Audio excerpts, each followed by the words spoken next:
le Tour de Franche-Comté, je suis avec le patron de la SIAB à Besançon. Quel est votre sentiment d'avoir le départ dans votre entreprise? Bonjour. Clairement un sentiment de fierté et de joie par rapport à ce Tour 2013 où il y a des vrais rebondissements et une vraie passion par rapport à ce sport. Aujourd'hui, deux étapes. Je pense qu'aujourd'hui, on va avoir deux belles étapes.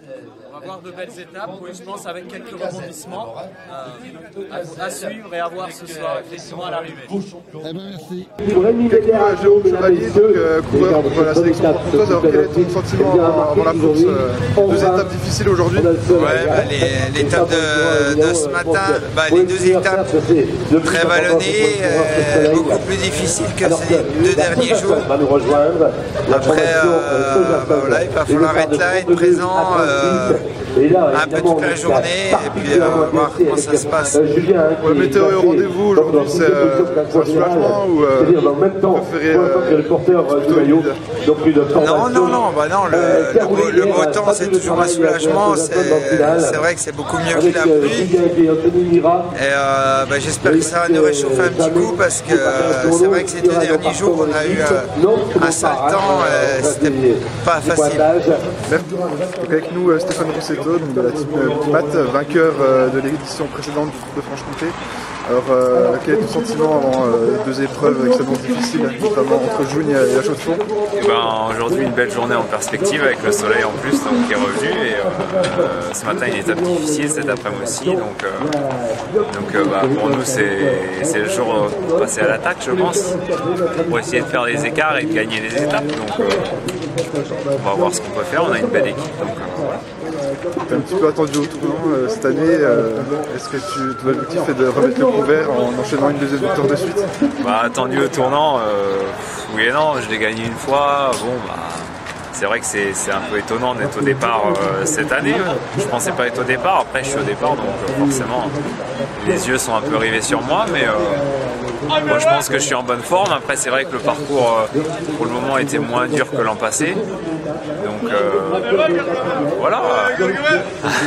Après il n'y a pas que moi dans l'équipe, on est 5 à bien marcher donc on verra bien, on va voir. Donc avec nous Samuel Poulinec, donc membre de l'équipe Pétrax, ancien coureur professionnel et maillot vert du Tour de Franche-Comté. Alors comment te sens-tu avant les deux étapes d'aujourd'hui? On va dire que pour le moment ça va, après on verra une fois sur le vélo. C'est vrai qu'hier la journée a été longue avec une étape de 200 km, plus de 130 km d'échappée, donc on verra bien comment ça se passe déjà ce matin, on va voir si les gens vont récupérer ou pas. Est-ce que tu peux nous parler un petit peu des objectifs qui étaient fixés sur ce tour ainsi que ceux fixés par l'équipe de Marie-Lélis? Déjà c'est vrai qu'on est arrivé qu'à 4 coureurs parce qu'on a beaucoup de coureurs malades et blessés. Et déjà l'effectif réduit. Après l'objectif pour moi au début c'était de viser le général.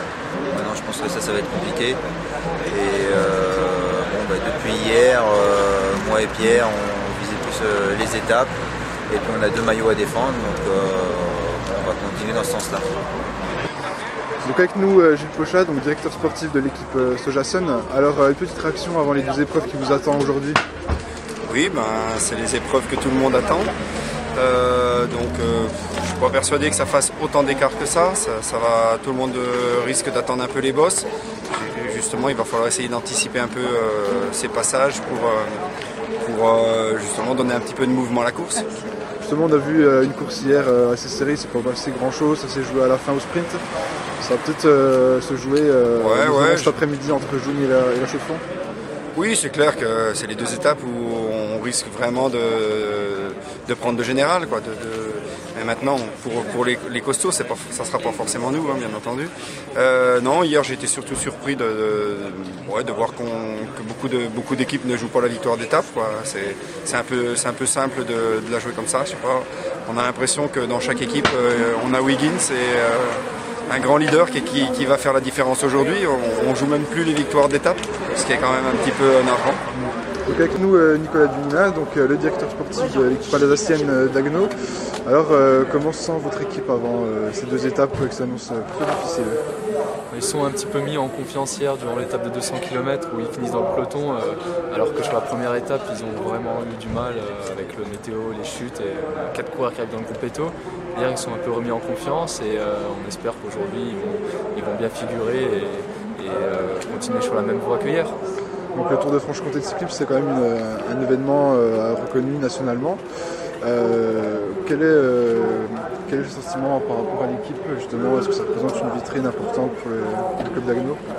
Oui, c'est une vitrine puisqu'on a des coureurs franc-comtois dans notre équipe, donc c'est un peu la même vitrine que quand on prend le départ du Tour Alsace où on espère bien figurer. Par contre là, cette année sur le Tour de Franche-Comté, on n'a pas pu mettre tous nos meilleurs éléments puisqu'on a une Coupe de France DN2 lundi, donc c'est un peu compliqué de réussir à jongler avec tout ça. Avec nous Maxime Larue, le directeur sportif de Saint-Etienne. Alors quels vont être les mots d'ordre pour la course, les 2 étapes difficiles qui s'annoncent? Et ben après le mot d'ordre, je pense que ça va être quand même d'être offensif comme on l'a été depuis le début du Tour de Franche-Comté. Hier, ça n'a pas forcément payé parce que voilà, on avait Silver Schutz à l'avant, c'était pour faire travailler différentes équipes, mais bon après, comme il n'y avait que 3 coureurs à l'avant, ben, derrière ça a contrôlé et les efforts escomptés pour les autres équipes n'ont pas été effectués.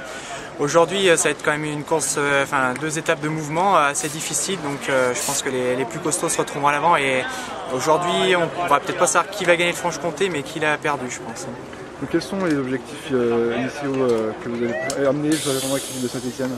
Les objectifs initiaux, comme toutes les équipes, je pense que déjà c'est de remporter une victoire d'étape. Xavier a failli le premier jour, il a tenté de partir à la borne et puis après il termine 4e. Mais après on a des ambitions aussi pour le général avec René Mandry, quoi. Donc on verra ça aujourd'hui. Après on a 3 coureurs dans les 18 premiers, on va tâcher de consolider ça, mais en même temps que René puisse reprendre du temps aujourd'hui. Alors avec nous Guy Galopin, donc le directeur sportif de Big Mat Aubert 93. Ouais. Bon alors est-ce que vous pouvez présenter un petit peu votre équipe professionnelle et quels sont les objectifs sur ce tour? Sur ce tour, on espère bien jouer le général. Déjà, je pense qu'on peut gagner une étape. Et c'est vrai que c'est pas facile, on est la seule équipe professionnelle, donc on a un petit peu tout le monde sur le dos, c'est logique. Mais je pense qu'on peut jouer le général et en plus c'est une très belle épreuve. Et en plus le soleil arrive, donc c'est bon signe.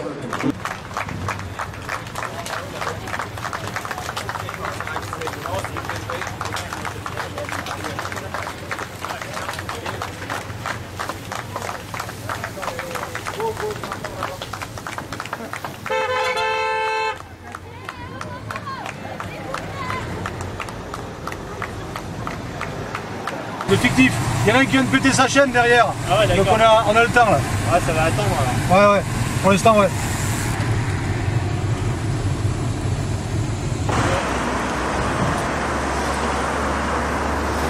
Un coureur donc l'un d'Aix-en-Provence, l'autre de Cazet de le 3e d'équipe qui actuellement sortent de ce tour. Une 33 entre le système et le peloton. Par contre le centre il est large, hein, 146 ou quoi? Effectivement, nous avons un groupe de 5 qui se rapproche du groupe de tête avec Lens, Rossetto avec 164, 191, 191. Vous passez à la roue après? 203, 206, 206. Ça avance un peu là, je vais me garer là.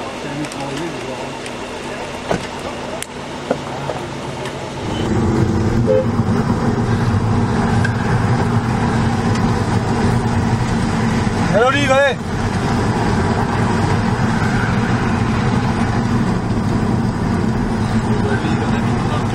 Allez Yann! Il y a 1 minute entre ton groupe et celui de devant, 1 minute!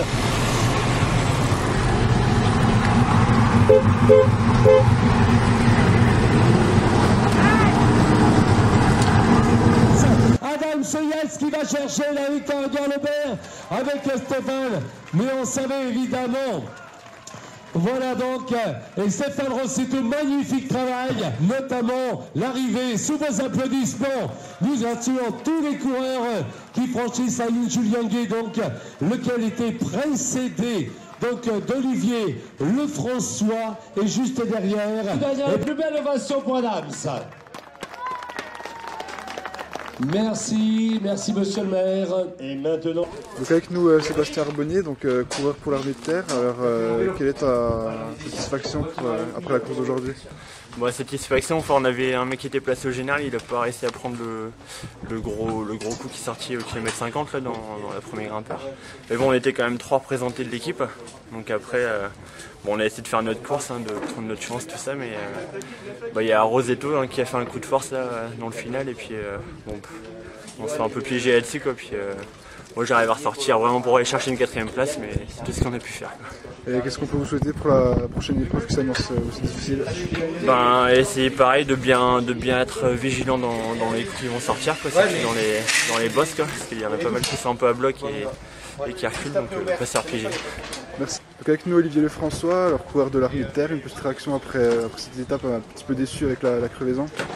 Ouais, un petit peu déçu, mais bon, le parcours était quand même assez délicat, assez vallonné, et ça a été un peu compliqué. Ouais. Sinon, il va falloir pousser l'équipe pour aller de l'avant pour la prochaine étape. Ouais, de toute façon l'objectif c'est toujours d'aller gagner l'étape, gagner les étapes. Donc là je pense qu'au niveau du général, je ne sais pas où on en est exactement, parce que Yann était avec moi, c'est lui le meilleur classé. Donc bon, on va tout faire, on verra bien par la suite. On va attendre les classements. Merci. Avec Alain Gillet, Philippe Labrie, alors Pierre Le Breton, Édouard Lebert et Chloé qui nous rejoint. Voilà Chloé, et puis nous avons également tous les partenaires qui viennent. Madame des Sports, de nous revoir. Quel est votre sentiment après la 3e étape arrivée dans votre village? On est enchantés d'avoir vu cette étape magnifique avec le soleil et on est super contents et très fiers de montrer